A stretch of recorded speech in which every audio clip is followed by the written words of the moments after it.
ಒಂದು ಇಟ ಕಡ್ಡಿ ತರಬೇಕು, ಹೊರಗೆ ಸಾಮರ್ಥ್ಯ ಇಲ್ಲ, ಅಷ್ಟು ದೂರ ಹಾರಬೇಕು. ಪ್ರತಿಯೊಂದು ಸಣ್ಣ ಕಡ್ಡಿಗೂ ಅಷ್ಟು ದೂರ ಹಾರಿ ಹುಡುಕಾಡಿ ಒಂದು ಕಡ್ಡಿ ತಂದಿಟ್ಟು ಕಟ್ಟಬೇಕಾಗ್ತದೆ, ಗೂಡು ಕಟ್ಟಬೇಕಾಗ್ತದೆ. ಹಿಂಗೆ ಕಷ್ಟಪಡ್ತಾ ಇತ್ತು, ಬಹಳ ಕಷ್ಟಪಡ್ತಾ ಇತ್ತು. ಅರ್ಧ ಮಾಡಿತ್ತು, ಗೂಡ ತಯಾರು ಮಾಡಿತ್ತು. ಇದನ್ನು ಯಾವ ಮನೆಯ ಹಿತ್ತಲಾಗ ಆ ಗಿಡದ ಮ್ಯಾಗ ಕಟ್ಟುತ್ತಿತ್ತೋ ಆ ಮನೆ ಮಾಲೀಕ ನೋಡ್ದ.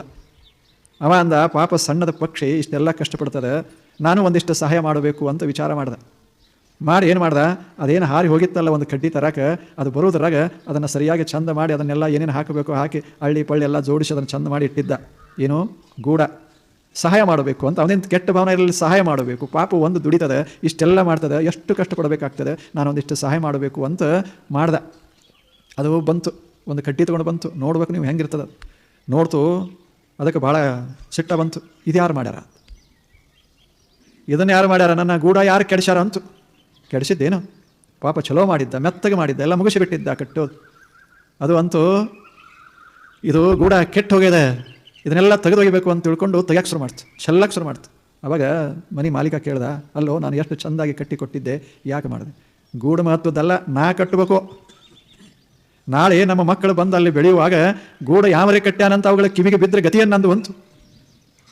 ಹೇಳು, ನಾನು ಪ್ರತಿ ಕಡ್ಡಿ ನನ್ನ ಮಕ್ಕಳಿಗೆ ಏನು ಮಾಡ್ತೀನಿ ಆಸರೆ, ಪ್ರತಿ ಕಡ್ಡಿಗೆ ನನ್ನ ಬೆವರ ಹತ್ತಿರಬೇಕದ, ನನ್ನ ವಾಸನೆ ಇರಬೇಕು. ಅದಕ್ಕೆ ಗೂಡಂತಾರೆ ವಿನಃ ನೀ ಕಟ್ಟಿ ಕೊಟ್ಟದ್ದಕ್ಕೆ ನಾ ಯಾಕೆ ಅದನ್ನು ಸ್ವೀಕಾರ ಮಾಡಬೇಕು? ಅದಕ್ಕೆ ಗೂಡಂತಾರೆ. ಏನು ಅದು ನಿನ್ನ ಗೂಡ, ನಮ್ಮ ಗೂಡಲ್ಲ. ನನಗಿರೋದು ಅದೇನು ಕಡ್ಡಿ ತರುವಾಗ, ಹುಡುಕಾಡುವಾಗ, ಹೆಣೆವಾಗ ಒಂದೇನು ಸಂತೋಷ ಇರ್ತದೆ, ಅದು ಅದ್ಭುತವಾಗಿರ್ತದೆ. ಆ ಸಂತೋಷಕ್ಕಾಗಿ ನಾನು ಈ ಕಷ್ಟವನ್ನು ಸಹನ ಮಾಡ್ಕೋತೇನಲ್ಲ, ಈ ಸಹನಶೀಲತೆಯೇ ಧರ್ಮ. ನನ್ನ ಧರ್ಮ ಇದು. ಕಟ್ಟೋದು ಮಾಡಬೇಕು, ನಿಧಾನವಾಗಿ ಬೆಳಿಬೇಕು, ನಿಧಾನವಾಗಿ. ಇದಕ್ಕೆ ಸಹನಶೀಲತಾ, ಭೂಮಿಗೆ ಸಹನಶೀಲ ಅಂತ.